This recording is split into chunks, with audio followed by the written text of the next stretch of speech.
কথায় আছে মামার বাড়ি মধুর হাঁড়ি, কিন্তু আমার কাছে মনে হয় মায়ের বাড়ি মধুর হাঁড়ি। মামার বাড়িতে আমি যখন ছোট ছিলাম তখন অনেক যাওয়া হতো, কিন্তু আস্তে আস্তে যত পড়াশোনার চাপ বাড়তে থাকে, যত আমরা বড় হতে থাকি, ততই মামা বাড়ি যাওয়া কমতে থাকে এবং আস্তে আস্তে সেটা এসে এমন পর্যায়ে দাঁড়িয়ে গিয়েছে যে এখন আর যাওয়াই হয় না। আচ্ছা, সে কথা না হয় বাদই দিলাম। আসলে আমার কাছে মনে হয় প্রতিটা মেয়ের ক্ষেত্রেই তার মায়ের বাড়ি তার কাছে মধুর হাঁড়ি। এখানে চাইলে শান্তি মতো ঘুমানো যায়, শান্তি মতো দুপুরো খাওয়া যায়, শান্তি মতো চলাফেরা করা যায়। এটা করো না, সেটা করো না, এখন করো না, পরে করো, এখনই করো, এইসব বাধা ধরা নিয়মের মাঝে থাকতে হয় না, খোঁটা শুনতে হয় না। আসলে নিশ্চিন্তে থাকা যায়, মানসিক কোনো অশান্তি থাকে না। আর সব থেকে বড় কথা মানুষের না ব্যক্তি স্বাধীনতা প্রয়োজন। প্রত্যেকটা ব্যক্তির ব্যক্তি স্বাধীনতা রয়েছে। এই স্বাধীনতা যখন পায় না, তখন দেখা যায় প্রতিটা মেয়ে বিরক্ত হয়ে ওঠে, তার জীবনটা বিষাদ হয়ে ওঠে। তো এটা না করা উচিত নয়। আচ্ছা, যাই হোক, আসি আমার কথায়। আমার যখন খুব মন খারাপ হয়, আমি দৌড়ে আমাদের বাড়িতে চলে আসি, মানে আমার আম্মুর বাড়িতে। এখানে আসলেই যেন আমার সব মানসিক অশান্তি কেটে যায়, সব দুশ্চিন্তা কেটে যায়, মনটা একদম ফুরফুরে হয়ে ওঠে। কি খেলাম না খেলাম, কি করলাম না করলাম, এত কিছু তখন আমার মাথায় থাকে না। আমার মনে হয় এই মানুষগুলো আমাকে ভালোবাসে, আমি এখানে আসলেই শান্তি অনুভব করি, প্রশান্তি অনুভব করি। এবং আমার মনে হয় প্রতিটা মেয়ের ক্ষেত্রেই এরকমই হয়। আচ্ছা, বলতে বলতে তো অনেক কথাই বলে ফেললাম। আসলে বাবার বাড়ি, মায়ের বাড়ি, বাবার ভালোবাসা, মায়ের ভালোবাসা, এসব নিয়ে যদি কথা বলতে যাই, 2-1 মিনিটে কি আর কথা বলা শেষ হবে? কখনোই হবে না। আর আমার আম্মু আব্বু আমাকে প্রচণ্ড পরিমাণে স্বাধীনতা দিয়েছে। শালীনতা বজায় রেখে যতটুকু স্বাধীনতা দেয়া প্রয়োজন ঠিক ততটুকু। আর সে কারণে আমি না, যখন আমার স্বাধীনতায় হস্তক্ষেপ হয়, সেই কাজটা বৈধ এবং সেই কাজটা ভালো, সেটা যখন আমাকে করতে দেওয়া হয় না, আমি সেটা মেনে নিতে পারি না। মন থেকে একদমই মেনে নিতে পারি না। আমার যখন খুব মন খারাপ লাগে, মানে কোনো কাজেই ভালো লাগছে না, কোনো কিছু ভালো লাগছে না, তখন না আমি এক দৌড়ে আমাদের বাড়িতে চলে আসি।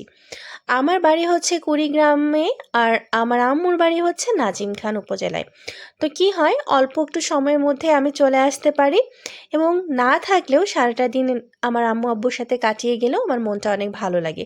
প্রতিটা মেয়ের ক্ষেত্রেই তাই। তাদের যদি মন খারাপ হয়, কোনো কারণে যদি কষ্ট পেয়ে থাকে, মা বাবার মুখ দেখলেই যেন তাদের মনটা শান্তিতে ভরে ওঠে। আমার ছোট বোন, সে আমার বড় বোনের দায়িত্ব পালন করে। সে খুবই ভালো একটা মেয়ে এবং ও না আমাকে প্রচণ্ড পরিমাণে ভালোবাসে। আমার কাছে মনে হয় আমি ওকে যতটা না ভালোবাসি, তার থেকে অনেক অনেক বেশি আমাকে ভালোবাসে। এই কথার মানে কিন্তু এরকম দাঁড়ালো না যে আমি তাকে ভালোবাসি না, আমিও তাকে ভালোবাসি, কিন্তু মনে হয় সে আমাকে বেশি ভালোবাসে।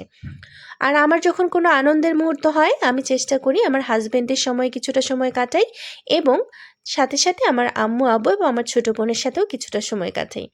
আসলে আমার ভালোবাসার মানুষ খুবই কম। আমার আম্মু, আমার আব্বু, আমার ছোট বোন, আমার হাজবেন্ড এবং আরেকজন পাখি যুক্ত হয়েছে, আমার মানহা পাখি। এই কয়েকজনকে ঘিরেই আমার আসলে পৃথিবী, আমার দুনিয়াটাই এই কয়েকজনকে নিয়েই। আমি সবসময় চেষ্টা করি আমার যতটুকু সময় আছে এই কয়েকজনকে দেওয়ার। অতিরিক্ত মানুষকে সময় দিয়ে আমি আমার মূল্যবান সময় নষ্ট করতে চাই না এবং আমাকে যারা ভালোবাসে তাদের কাছ থেকে আমার দূরত্ব বাড়াতে চাই না। আর আমার মনে হয় জীবনে এতটুকু স্বার্থপর হওয়া খুবই প্রয়োজন। এতটুকু স্বার্থপরতা যদি আমার ভালোবাসার মানুষদেরকে ভালো রাখে, তাহলে এতটুকু স্বার্থপর হলে কোনো আসলে ক্ষতি নেই বা কোনো খারাপ হবে বলে আমার মনে হয় না। জীবনে চলার পথে তো আমাদের অনেক মানুষের সাথে মিশতে হয়। না চাইলেও অনেক মানুষকে জীবনে মেনে নিতে হয়। না চাইলেও অনেক মানুষের সাথে উঠতে হয়, বসতে হয়, কথা বলতে হয়। আম তো কিছু করার নেই, এসব করতে হবে, কারণ জীবনে চলার পথে এসব মানুষদেরকে আমাদেরকে মেনে নিতে হবে, মেনে নিয়েই চলতে হবে। দেখা যাবে হয়তোবা সেই মানুষটা আমার সাথে অনেক খারাপ করেছে, তারপরেও তার সাথে আমার মিশতে হবে সম্পর্কের খাতিরে। হয়তো এমন একটা সম্পর্ক তাদের সাথে আমার, যে তাদের সাথে আমার মিশতেই হবে, ওঠা বসা করতেই হবে। সো মনকে শক্ত করে তাদের সাথে মেশার চেষ্টা তো অবশ্যই আমাদের করতে হবে, ফর্মালিটি মেনটেন তো অবশ্যই করতে হবে। তাছাড়া কোনো উপায় আসলে মেয়েদের পক্ষে আসলে নেই। কি বলবো? মেয়েদেরকে অনেক কিছু মেনটেন করে চলতে হয়, অনেক কিছু ফর্মালিটিস মেনটেন করে তারপর আসলে চলতে হয়। এটাই আর কি। তো বলতে বলতে তো অনেক কথা বলে ফেললাম। আজকের ভিডিও এই পর্যন্তই। আচ্ছা, আমি তো ভিডিওটা করেছি আমার বাবার বাড়ি থেকে, মায়ের বাড়ি থেকে। কেমন হলো অবশ্যই কমেন্টে জানাবেন। আল্লাহ হাফেজ।